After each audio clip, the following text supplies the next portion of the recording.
What's up, planty people? This is Sydney and welcome to Peaceful Planting, where we talk about all things houseplants. If you are new to my channel, thank you so much for dropping by. Feel free to hit the subscribe button if you want to see more content from me, and don't forget to like this video if you like it. If you are already a subscriber, as always, thank you so much for your love and support. Today I really want to focus on something more positive, so stick around to see my current favorite houseplants.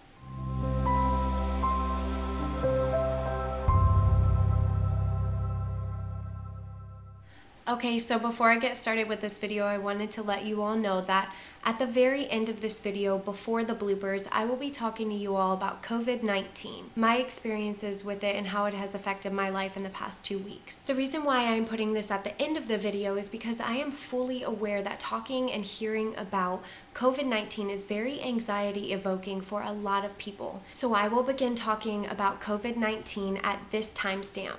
You can choose to watch it or not. I am fine with either or, no judgment here. Trust me, my anxiety with it has been through the roof the past 2 weeks, so no judgment here. Do whatever is best for your mental health. But I do hope you stick around to see my favorite houseplants. Alright, now that that is all done with, I want to get started on my favorite houseplants. I'm so excited to do this video. I have not done a my favorite houseplants video since my very first video on YouTube, so in my opinion, it is way overdue. These houseplants are in no specific order, so I just wanted to share my favorite houseplants with you all so we can admire them together. Alright, let me get the first one.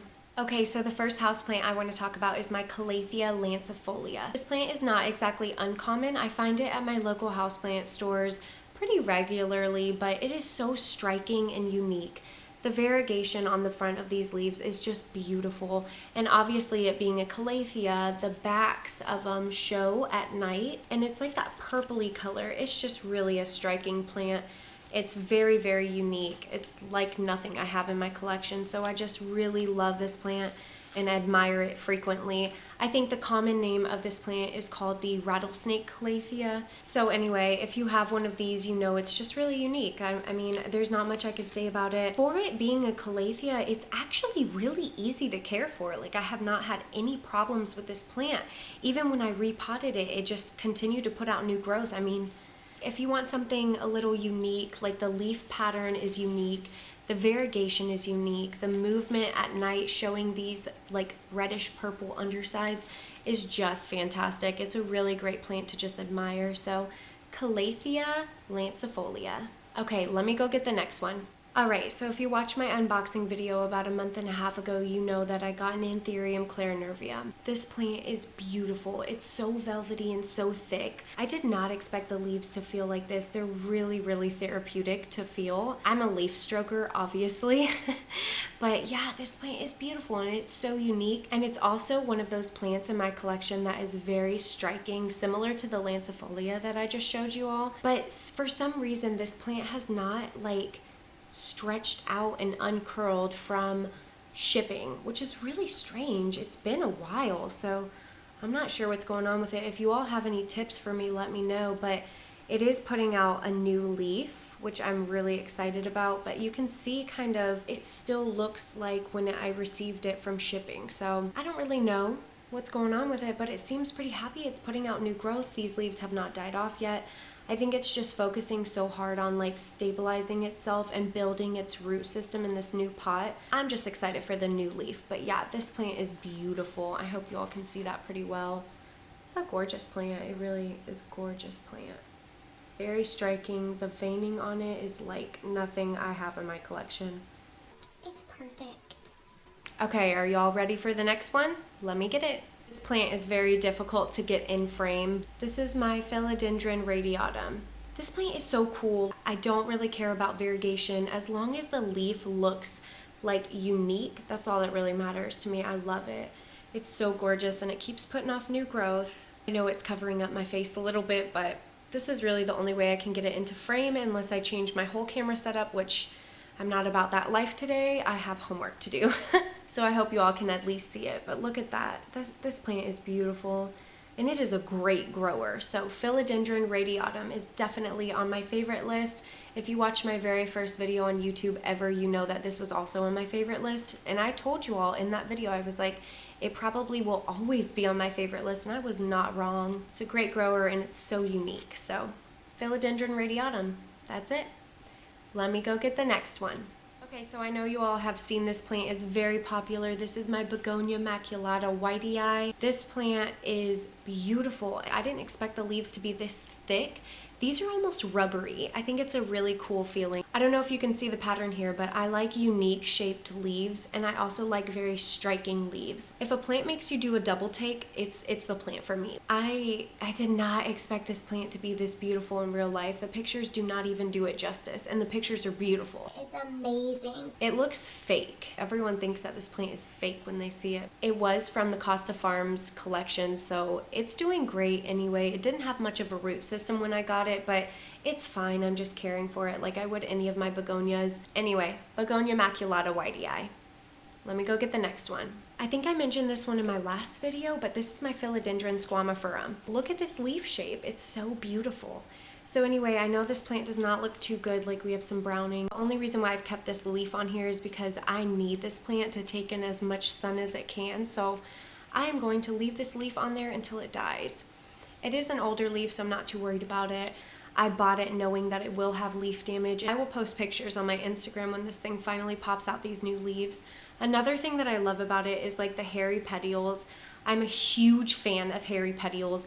The next plant I'm going to show you has hairy petioles as well. But anyway, this plant is just so unique in its shape.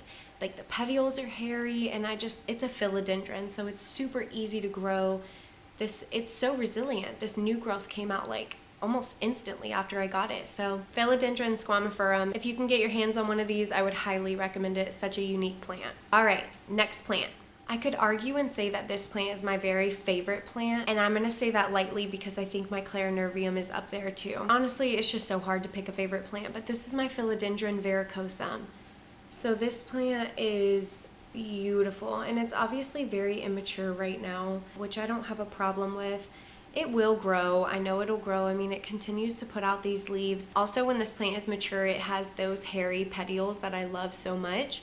So this is my Philodendron vericosum. This leaf right here, this new leaf, has like a lot of red on the undersides, which I really love.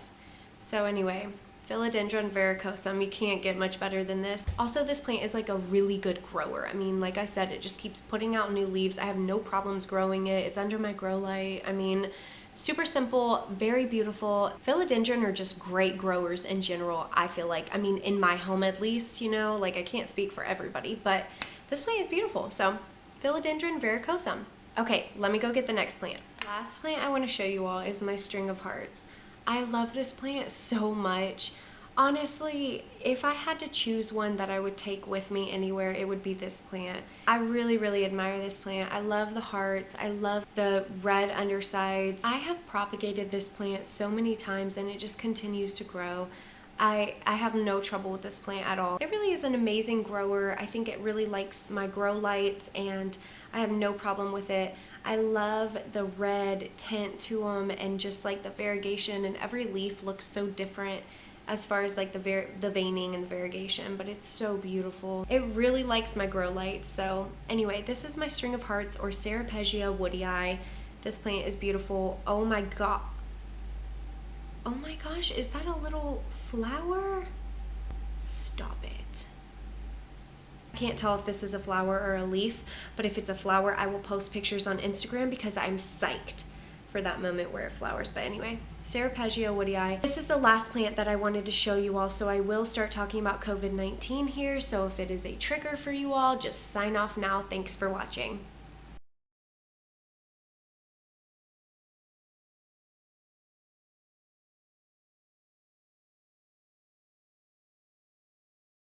Okay, so if you stuck around, thank you so much for sticking around and listening to me kind of just vent about this whole thing. This video has taken me an hour and a half to record. The reason for that is, like I mentioned in the beginning of this video, my anxiety has been through the roof. My chest is super tight, and it's pretty hard to catch my breath right now. And it's been like this every day for almost 2 weeks. So COVID-19 has definitely affected my anxiety, and I'm sure it has for a lot of people. A lot of people are being affected by this. I have been tracking this thing since it first started in China. It's hard for me to catch my breath. I am not going to cry on camera. So since I've been tracking this thing when it started in China, I have had this overwhelming feeling of doom And I'll explain that in a little while of why it's affecting me so bad. So I knew this was going to affect a lot of people. You know, it was really bad in China when it first started. It's still pretty bad there. They're getting a hold of things, but if you know anything about me, I love research.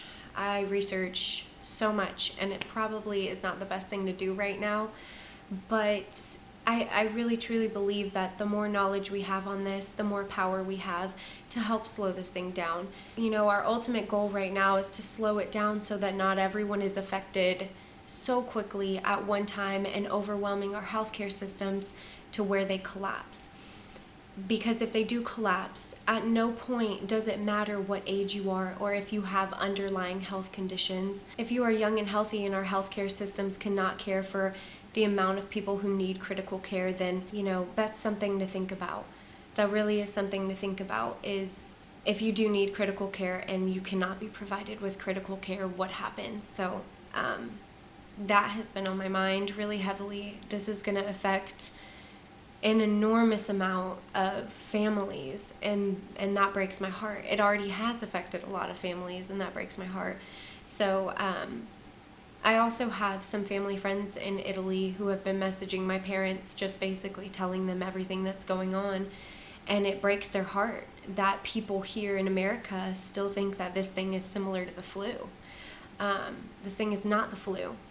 And if you still think that it's the flu, please do some research, because what we need right now is people to be educated and aware so that they can help slow this thing down, not just for the sake of your family and yourself, but the sake of everyone around us, for mankind, for our fellow people.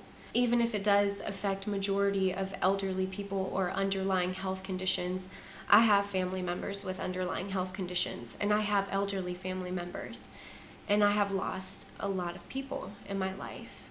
So the thought of losing anybody else is horrifying. If you know, I work at a hospital, and we do have some cases at the hospital. Georgia is getting hit right now with COVID-19 pretty hard.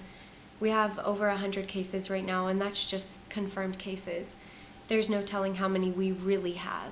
Testing is not exactly readily available for Georgians right now. So that's the problem with that. It is community spread. It's out there in the community. People are freaking out, shooting each other, fighting, breaking wine bottles over each other's heads.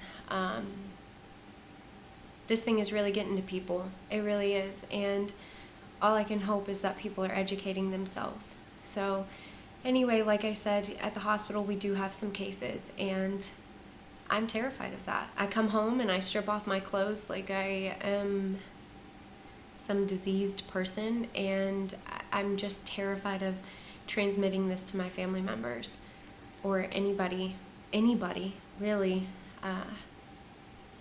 So it's been very difficult, as it has been for many people, I'm sure.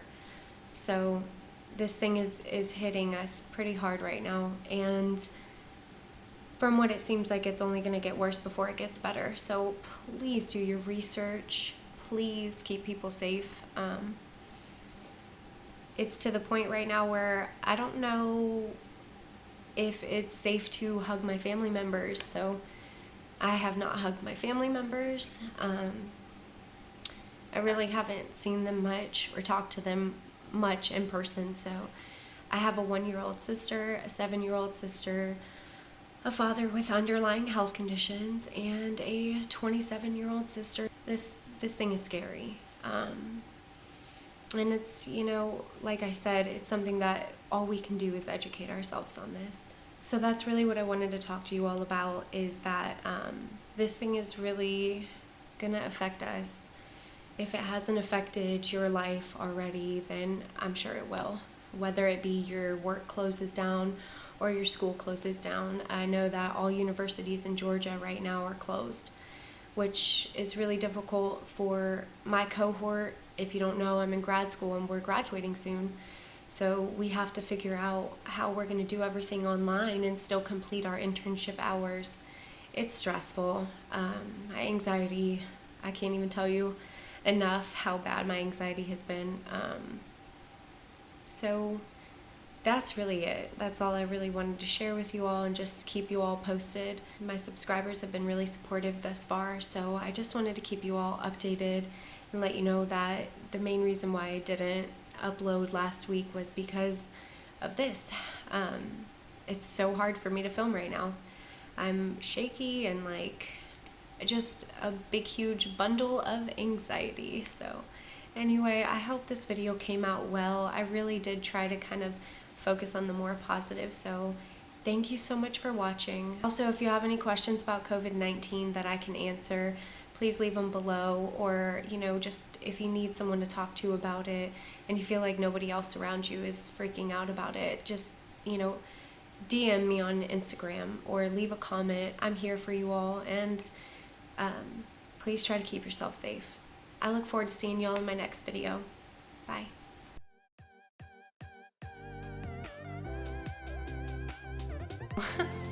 That's horrible. All right, now that that is all out of the way with and done with. Don't break my leaves. Dropping stuff out of the pot. There's no new leaves coming out. It's a buzzkill.